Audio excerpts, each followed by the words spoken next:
Mes chers compatriotes, nous sommes aujourd'hui le 19 juin 2020 et je veux revenir avec vous sur l'information qui a défrayé la chronique hier. C'est la décision du Conseil constitutionnel de censurer la loi dite Avia, du nom de Laetitia Avia, qui est une députée En Marche du 20e arrondissement de Paris et 12e, je crois, qui visait à lutter contre les contenus haineux sur Internet. Alors, je reviens sur cette affaire qui est un peu juridique parce qu'elle est aussi très politique et parce qu'elle est riche d'enseignements à la fois vraiment très très désespérants et aussi elle est aussi porteuse d'avenir. Elle porte cette décision les deux à la fois. Quoi qu'il en soit, et si je vous en parle, c'est parce que c'est un désastre absolu pour Macron et pour son gouvernement. Je rappelle un peu de quoi il s'agit. C'était une loi qui visait à empêcher la diffusion de contenus haineux sur Internet. Chose assez amusante, c'était d'ailleurs porté par Madame Laetitia Avia, cette députée de En Marche, qui n'a pas spécialement la réputation d'être particulièrement tendre. Je vous renvoie à tout ce que la presse a pu écrire sur cette personne. En attendant, cette loi était en discussion depuis 15 mois, depuis 1 an et 3 mois. Cette loi a été votée définitivement, après des allers-retours entre les deux chambres, entre l'Assemblée nationale et le Sénat, a été votée définitivement en catimini.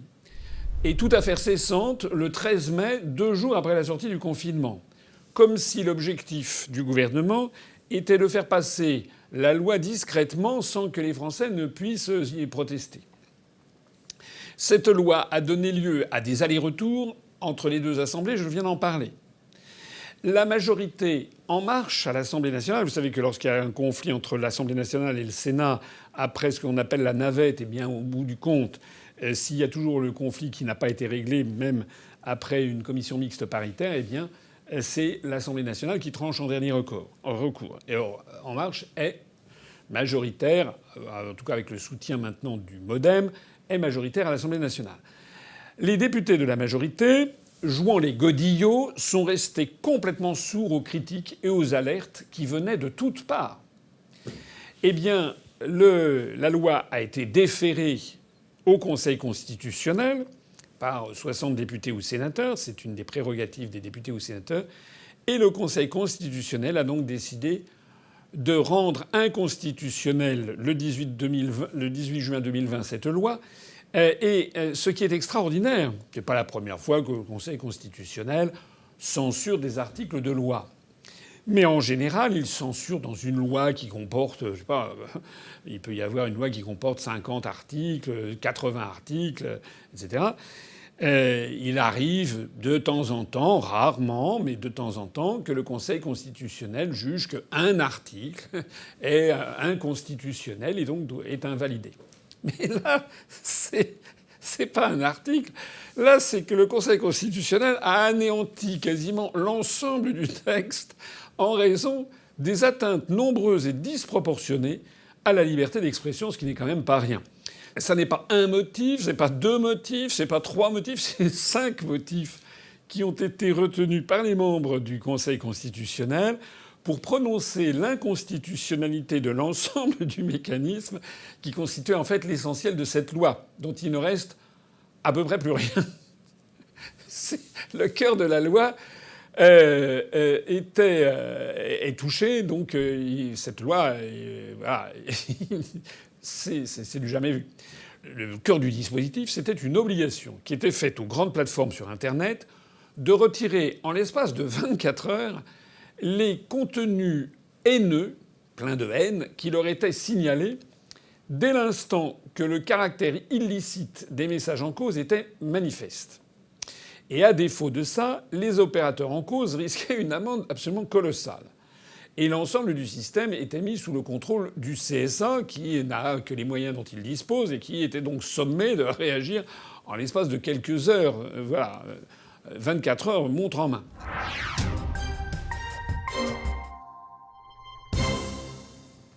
Dès l'origine, ce mécanisme a été l'objet de très vives critiques. Et pas seulement de certains internautes qui se passionnaient pour le sujet, mais aussi de toutes les grandes institutions. Le Conseil d'État a émis de très fortes réserves. La Commission nationale consultative des droits de l'homme, des experts, des associations de défense des libertés publiques, des partis politiques, de droite comme de gauche. On a vu le Front national, le Rassemblement national, on a vu la France insoumise, on a vu les socialistes, on a vu un certain nombre de partis qui se sont manifestés. Je crois même savoir que la Commission européenne a elle-même fait savoir qu'elle trouvait que c'était pas bien. Ces critiques ont en fait été reprises par le Conseil constitutionnel.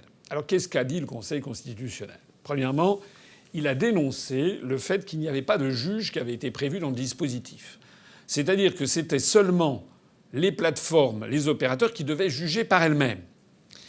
Et le Conseil constitutionnel a relevé que le signalement, c'est-à-dire aller signaler aux opérateurs, était l'unique condition à laquelle était subordonnée l'obligation de retrait du contenu, alors même que les contenus signalés peuvent être nombreux, relevés de qualifications extrêmement diverses et très complexes. Parce que vous imaginez si n'importe qui peut aller voir des opérateurs ou envoyer un message pour dire là il y a un contenu qui ne me plaît pas, un contenu haineux, etc. On imagine les opérateurs submergés par des centaines, peut-être des milliers de messages tous les jours, et pour supprimer les contenus haineux sans avoir recours à la moindre réflexion. Il s'agissait ainsi d'examiner les contenus signalés au regard de l'ensemble de ces infractions, alors même que les éléments constitutifs de ces infractions peuvent présenter parfois des problèmes techniques, des problèmes juridiques, notamment quand il s'agit de délits de presse.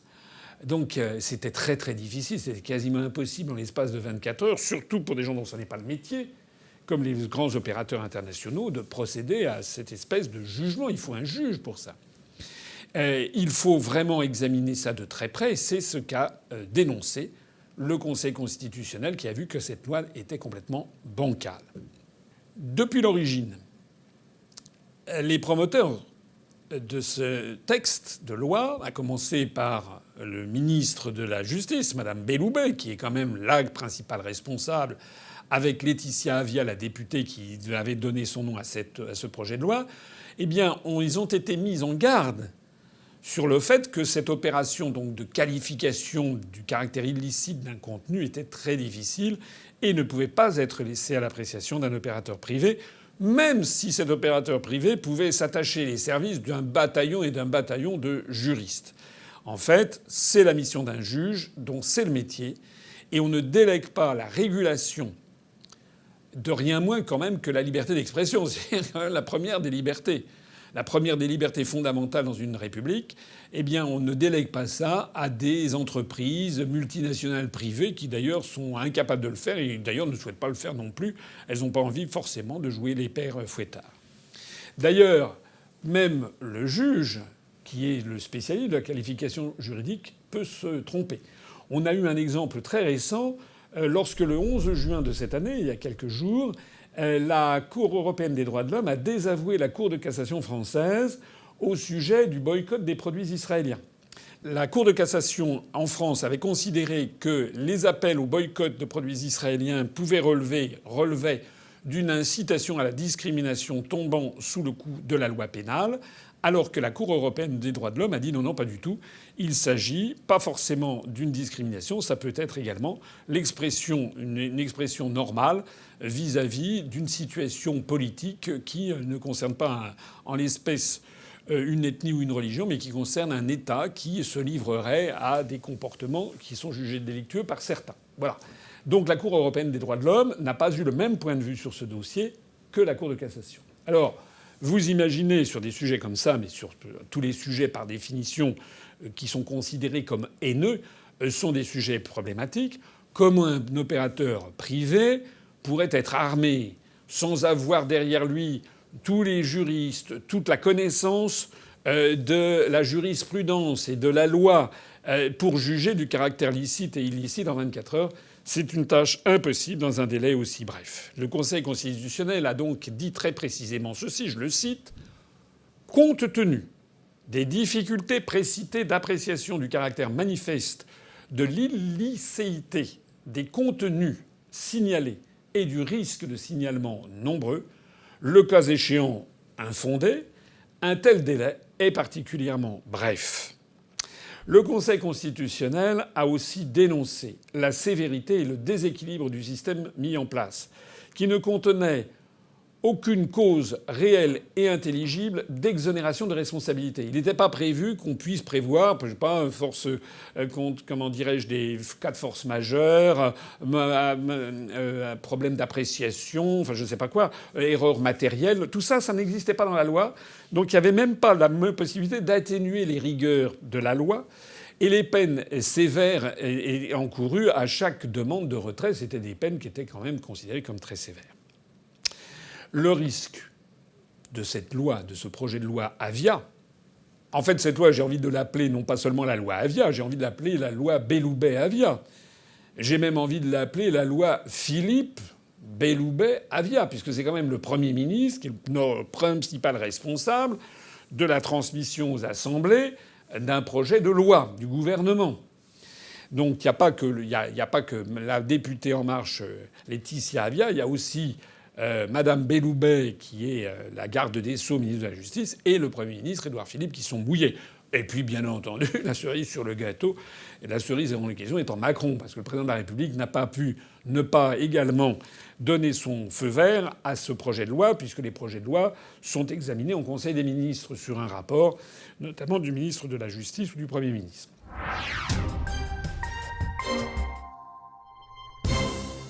Alors, le risque de ce projet de loi était évident. D'ailleurs, tout le monde l'avait dit. Il n'y a que le gouvernement qui n'avait pas voulu le voir. Il s'agissait d'une atteinte disproportionnée à un principe absolument fondamental, c'est-à-dire la liberté d'expression. Des dizaines, des centaines de voix, j'en ai parlé tout à l'heure, avaient signalé ce problème. Eh bien, le gouvernement n'a pas voulu l'écouter. Et d'ailleurs, le gouvernement vient donc de se prendre une gifle que l'on a, je crois, jamais vue. Depuis que le Conseil constitutionnel existe en France, c'est-à-dire depuis la Constitution de la Ve République de 1958, eh bien, on n'a, je crois, jamais vu un projet de loi qui a été à ce point anéanti. C'est-à-dire que rien ne va là-dedans. La gifle est énorme. Elle est d'autant plus énorme que Madame Belloubet, ministre de la Justice, garde des Sceaux, a été elle-même membre du Conseil constitutionnel, et pas pendant 3 jours, pendant 4 ans et 3 mois. Elle était avant d'entrer au gouvernement. Donc on ne peut pas dire que Madame Belloubet, normalement, elle n'était pas une ignorante. Ou alors elle a peut-être, je ne sais pas, peut-être qu'elle a dormi lorsqu'elle était au Conseil constitutionnel, elle a peut-être dormi du sommeil du juste, à défaut du sommeil du sage. En attendant, sa copie et celle de Madame Avia, c'est 0 pointé. C'est du jamais vu, c'est une gifle politique extraordinaire. C'est la compétence du gouvernement, l'incompétence du gouvernement, l'incompétence de la ministre de la Justice qui éclate devant les yeux de tout le monde. Il se dit que Macron réfléchit en ce moment à un remaniement ministériel. On parle beaucoup du fait que peut-être le Premier ministre serait en sursis. On n'en sait rien à l'heure où je parle. Mais en attendant, tout le monde a l'air de dire, parmi les voix bien informées, que Mme Belloubet sera priée de reprendre ses affaires et de quitter la place Vendôme où se situe le siège du ministère de la Justice. Honnêtement, on commence à comprendre pourquoi. Parce que c'est quand même un truc incroyable ce qui vient de se passer.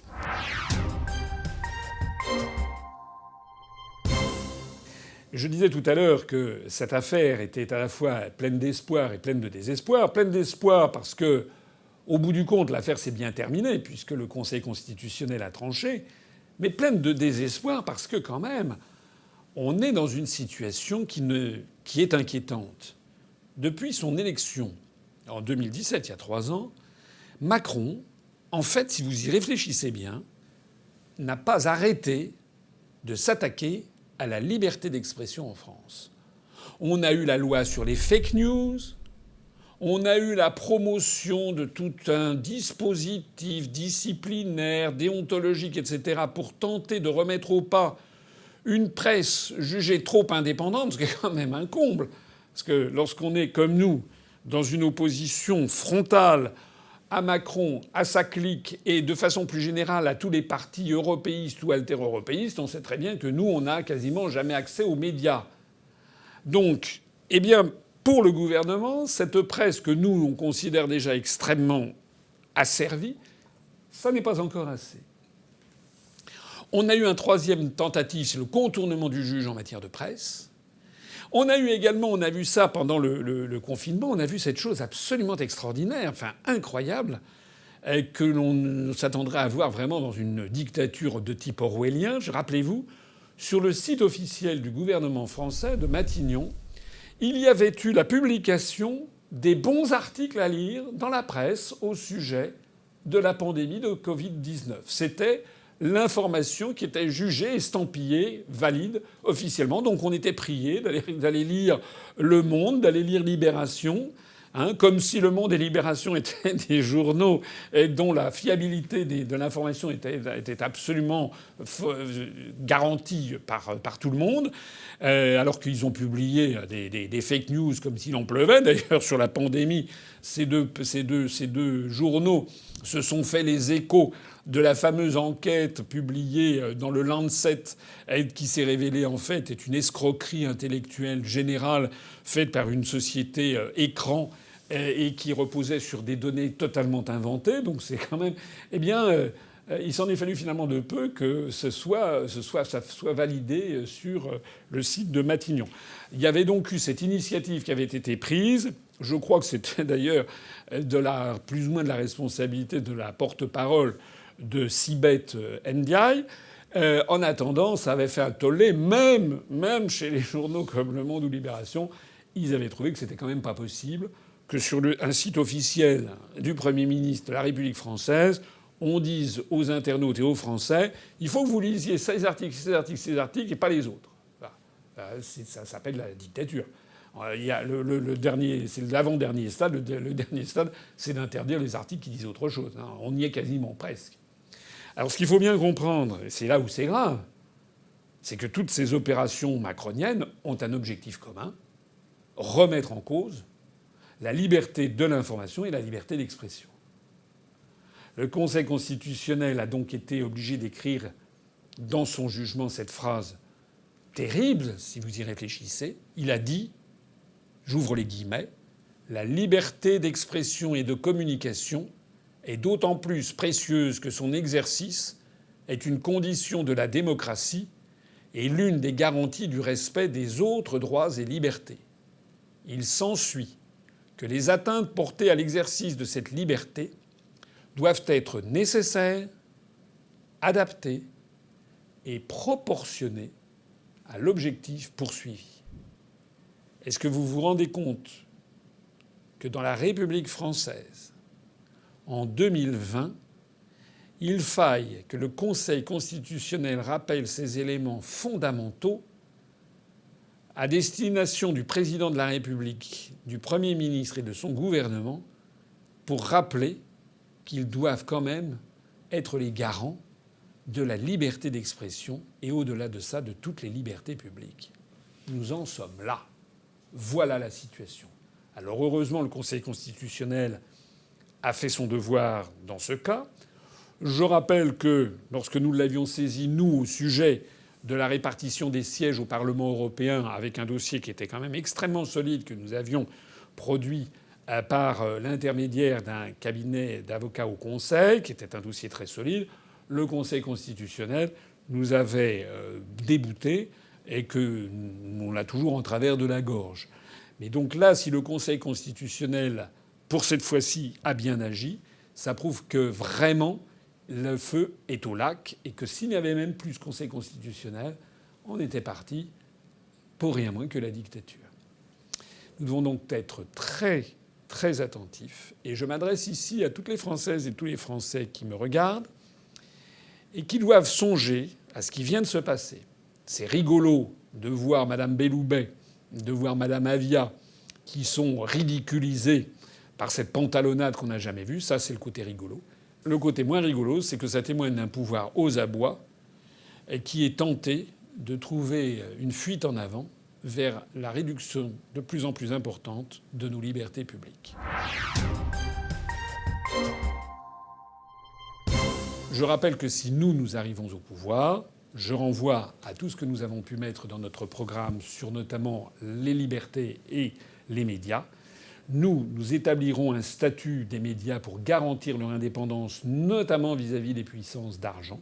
Et nous mettrons en cause toutes ces législations et ces réglementations qui se sont sédimentées année après année pour parvenir finalement à avoir réduit comme peau de chagrin non seulement la liberté d'expression, la liberté d'information, mais même tout simplement la liberté de penser autrement. Et ceci devra s'accompagner justement d'une révision des temps de parole accordés à toutes les familles de pensée.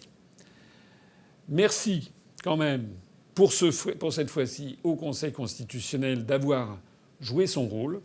Il ne l'a pas toujours fait, mais là il l'a fait. On peut le remercier.